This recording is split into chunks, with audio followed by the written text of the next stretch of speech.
President Bola Ahmed Tinubu's recent visit to Brazil has been described as a strategic diplomatic move aimed at strengthening bilateral relations, boosting economic ties, and promoting cultural exchange between Nigeria and Latin America's largest economy, with key engagements in trade, energy, agriculture, and technology.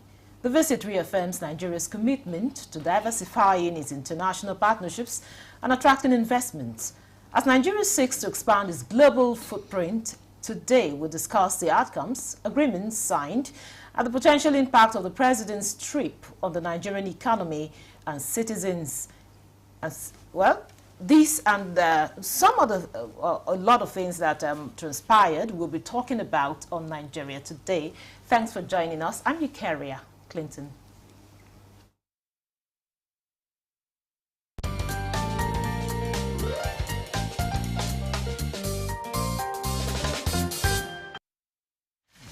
Now, with me in the studio for, to talk about President Tinubu's visit to Brazil and some key takeaways is Dr. Adoyi Matthew Omali.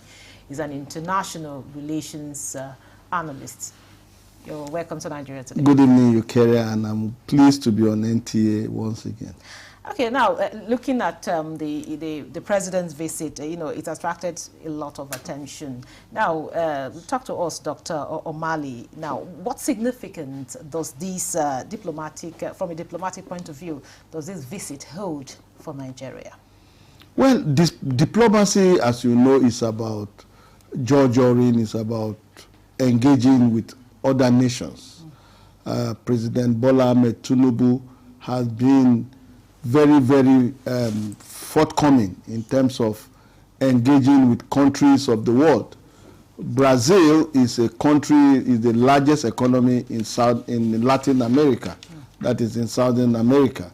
And our president this is the third time that he has gone to Brazil. He went during the BRICS summit. He went again sometime in 2024.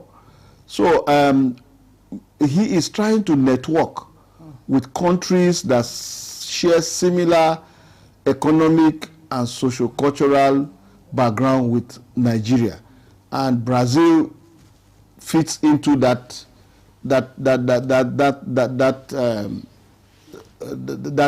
view, because Brazil and Nigeria share very close cultural and economic affinity. In terms of population, it's one of the largest, most populated countries in Latin America, just like Nigeria in Africa. It's technologically advanced. It's one of the fastest growing economy in the world. And the president, in his wisdom, deemed it necessary to constructively engage with Brazil. And Nigeria definitely has a lot to learn from Brazil's economic development. Thank you very much for that opening remark, Dr. Adoyi. Now, we are being joined via Zoom by Paul Ejime. He's an international affairs analyst. You're welcome to Nigeria Today. Thank you, Eucharia. Thank you for having me. Paul, talk to us. How does this visit strengthen Nigeria, Brazil, diplomatic and economic, relations?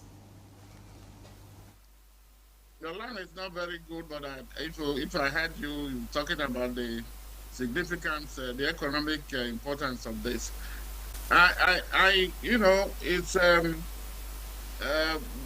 people say that the external relations or policy is aggregation of a nation's domestic policy.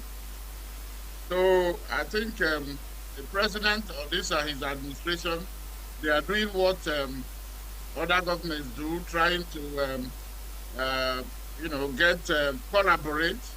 Now that you see that nationalism and, protection, everybody is trying to protect their economy. I think countries, in spite of that, are reaching out to others. Look at what the U.S. is doing with the tariff and tax battle that President Donald, the American president is waging. And BRICS also, if you remember, organization of countries that are trying to present a third force in international relations. Brazil is one of them. In fact, the P there stands for BRICS. It's Brazil and Russia and others. So it is a welcome development. But the problem with this type of thing is that Nigeria has never fallen short. There is no there is no limit of ideas. What is lacking is implementation. What is lacking is the political will for continuation, consistency, sustainability. Because this is not the first time that Nigeria. In fact, their relationship dates back to more than the 60s, the 65 or 70 years, even before independence. Remember the transatlantic slave trade, when some West Africans were uprooted from the coast and then taken to South America, Latin America, and then Brazil and other places to work in sugarcane plantations and all that. So, and when they were now liberated, some of them came back. That is why in Lagos and Badagry, you can find Brazilian names like the Canosos, the Souzas, and all that. And the Brazilian architecture is also present in Nigeria, particularly in on Lagos Island. And the culture, you have the carnival. They are trying to replicate that. So there is a commonality between these two countries. What is lacking is actually harnessing it and then putting it into good use. But the other issue, Euteria, is that it comes in fits and starts. For instance, Nigeria cannot be doing this type of thing without Nigerian ambassadors in place. For the last 2 years, Nigeria does not have ambassadors in place. And you can sign all the MOUs, all the contracts, but human beings have to pursue them, have to drive them. So Nigeria cannot, on one hand, be trying to do all this by its own, and then shooting itself in the foot by not having ambassadors in foreign countries. So that is the contradiction. There are some issues you raised there, and of course we'll come back to that shortly. Now, Dr. Adoyi, some of the the conversation was around trade. They had engagements, conversation around trade, energy, technology, agriculture. Now, how can Nigeria leverage the Brazil's expertise on agriculture, energy, and technology? Yes, Brazil is a very technologically advanced country. They have a very good car assembly plants, Marco Polo buses. They have been able to assemble a lot of vehicles. And, in Nigeria today, most of our car assembly plants are down. We can leverage on that, transfer technology to see how we can resuscitate our moribund car assembly plants. Secondly, Petrobras. One of the key highlights of Mr. President's discussion in Brazil was for Petrobras to come back to Nigeria after being away for 5 years. And Petrobras is one of the largest public-owned oil company in the world. In fact, according to Forbes, Petrobras is among the best 58 public-quoted oil companies in the world, public companies in the world, in the 2000 report by Forbes. So Petrobras coming to Nigeria will help us to tap our gas resources, will also help to create much needed employment for our youths, and we're also pumping a lot of needed money into our energy sector. So that is a very good initiative. In the agricultural sector, the president has pursued a lot of investment from Brazil, especially in the area of livestock development, about $2.8 billion is to be pumped into the Nigerian economy to enhance livestock, chicken farming, cattle, ranching, and so on. All these are things that we are going to be benefiting. But above all, was the bilateral trade, bilateral air agreement, BASA agreement, with direct flights between Nigeria and Sao Paulo. That is a very, very landmark decision by both Nigeria and Brazil, and that will also enhance trade between the two countries. So, by and large, the visit by Mr. President, and you see the high caliber of delegation that Mr. President has taken. So, in the areas of science and technology, in the area of aviation, in the area of agriculture, in the area of energy, you see the caliber, high-level MOU that have been entered in all these various sectors. We pray that at the end of the day, all this will be implemented, and I know that it will be to the benefit of the entire Nigerian populace. This is very instructive because at this point in time, we need to diversify our economy. And Brazil will play a very, very critical part. Don't forget that Brazil has exported close to almost $2.something billion export to Nigeria in the area of even providing sugar to the teeming Nigerian population. They have exported a lot of agricultural produce. They have also exported a lot of science, transfer of technology, and so on. And so it's a very good one, and we hope to sustain this relationship. And on the diplomatic front, they have committed to training our foreign affairs officer. I had my colleague online who was talking about appointment of diplomacy, of ambassadors. Ambassadors are at a higher level as a lecturer of diplomacy. Yes, but it doesn't mean that the Nigerian missions are not running. There are career diplomats that are in these missions, and they are active. Mr. President wouldn't have gone to this type of high-level visit without the Nigerian mission being involved in organizing and articulating it. Okay. So I think a lot has been put in, and all we need is to ensure that all these are implemented to the benefit of the Nigerian economy. Thank you, Dr. Adoyi. Now, back to you, Paul. Now, having heard that, I know you were concerned about the appointment of ambassadors, but however, Dr. Adoyi has, cleared a little bit of doubts there by telling us, of course, that the president, of course, would have the mission there, and of course, definitely going for that kind of high-level engagement would have some, strategies on ground to ensure that these things are moved beyond just the visit. Now, having said that, Paul, tell us, what opportunities does this visit open for Nigerian businesses and exporters in the Latin American market? Again, your line is still, maybe the way it comes out here is not very well, but I will try to. You are talking about what it will, the effect it will have on Nigeria and then Nigerian commerce, if I understand you. So my position will be that you can never replace the position or the role of ambassadors, no matter. The president has so much on his hand to be able to be hopping from one country to the other to be doing what an ambassador. An ambassador is an ambassador.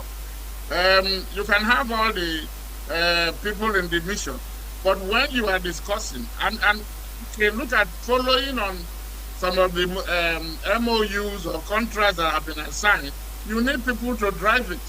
And there is a limit to which low-level diplomats can push anything, because they are limited. Every function is you have it the description of your role, but we are not dwelling on that. But it will help. For instance, one of the agreements signed was that of, having PASA, bilateral air services agreement that would see Air Peace having now direct flights between Nigeria and Brazil, and which is good. That is all very good. But like I said, you need people both on ground and then in both countries to put, give emphasis to this, to drive it. Because what happens is that once they finish, for example, you believe the trade between these two countries was about $10 billion in 2014. But today is a mere 2.1 billion. I mean, what it tells you is that there is there is a retrogression. And what causes some of that is that there is no push. When you sign, you can sign the best MOU, but if it is not given implementation, if it is not given a force, it becomes just an ordinary paper. And that is why you need to have, substantive ambassadors in place to be able to relate, not on an episodic level or period, but every day push it to meet those who are going to investors in Brazil, to move them, advocate to them about the need to come and invest in Nigeria, and so on and so forth. So there is that need, and it can have more effect. And Nigeria is now trying to become either an associate member or a member of BRICS. BRICS. We're bringing in Brazil, Russia, India, and so on, all those countries, because of the position of the West, and then particularly America. Donald Trump is now putting a heavy tariff on external trade, and everybody is feeling it. Now it is for those who will now be strategic in choosing the partners that will be able to mitigate some of these problems in the international relations and international trade. And that is why having substantive ambassadors in place is very critical. The president is doing well by doing it, but he cannot do it by himself. He has a lot of work. So how many countries can he visit even in 4 years or 8 years? So this is the question. To have that political will to strategize at home from all the relevant ministries, Ministry of Trade, Ministry of Economy, Planning, External Affairs, to all of them come together to be able to put Nigeria's best foot forward. Paul, we are going to take a short break now. The conversation will continue after the break. Don't go away. Implementation of the ruling is also dependent on another aspect or another arm of government. Nowhere in the world will allow under digital economy for banks not to be dispensing domestic currency in that economy. What will make this one different? We want to know what they do as occupation. All of these are attributes that are questions have been designed to investigate. In a few days to come, you see that we are all around their own crannies and everywhere in Nigeria, telling people to cooperate. Welcome to Nigeria Today.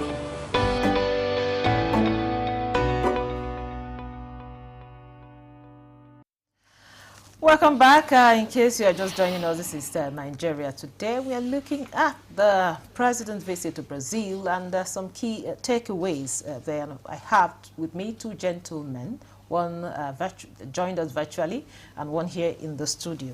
Now, Dr. Adoyi, earlier, I know it's like Paul did not really get the questions probably because of the maybe network issues. He could not really get clearly some of the questions I was asking. So I would want you to really, talk to us about this. What are the, the expected benefits, or what opportunity does this visit open to Nigerian businesses, and also exporters in Latin American market? Yes, Brazil has a very large population. Many of our goods will be able to market in Brazil. We We produce a lot of products that agricultural produce that can be exported to Brazil. Soya beans, beniseed, tubers, starch, and several others that can be exported to Brazil. But above all, our gas resources, I earlier spoke about the Petrobras deal. Also, in terms of science, manufacturing, we have a lot to learn. As Mr. President said in one of his speech in Brazil, Brazil has attained some level of industrialization or manufacturing that we can really copy from, and that will help, especially in developing the Nigerian agricultural base, industrial base. But I think this collaboration even go far beyond that. We and Brazil share a lot of economic and cultural affinity. And just like Mr. President also said, since we share close economic and cultural ties, this type of collaboration will be very, very important in advancing the economy of both countries.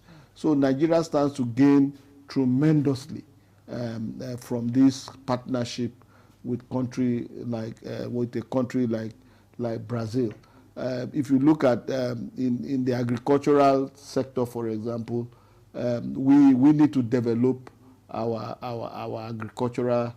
We need to mechanize our agriculture, and we need to learn from Brazil how they have been able to do it, how they have been able to produce enough livestock, enhance their agricultural base, their poultry system, their all year round farming system, and so on. That will be very instrumental in creating much needed employment for our young people, also to diversify the Nigerian economy also away from oil. Because one of the key plank of the Tinubu administration is to diversify the Nigerian economy. And Brazil is a very good model to study because they are seen as one of the countries that have one of the fastest developing countries in the world. So how significant? Paul talked about the BRICS, the Nigerian. How significant is Brazil's support for Nigeria? Talking about the BRICS and other multilateral platforms. Yes, in July, Mr. President was in Brazil. This is the third visit since he became president. In 2024, he was in Brazil. In July this year, he was there on the sidelines of the BRICS conference. And all this is because Brazil is an economic model that we as Nigerians, because we want to also jumpstart our economy, to throw away the past and also move ahead. So Brazil is a very good example that we can replicate, we can copy, we can mirror to also advance our economic development. I think that is... And also the culture. And also culturally. Dr. Ibe talked about the long-standing historical cultural ties between Nigeria and Brazil. So all these synchronize together to make Brazil a very good case study of how we can develop the Nigerian economy. And I think our thinkers in the presidency, our leaders are looking toward that direction to see what is it that Brazil is doing right.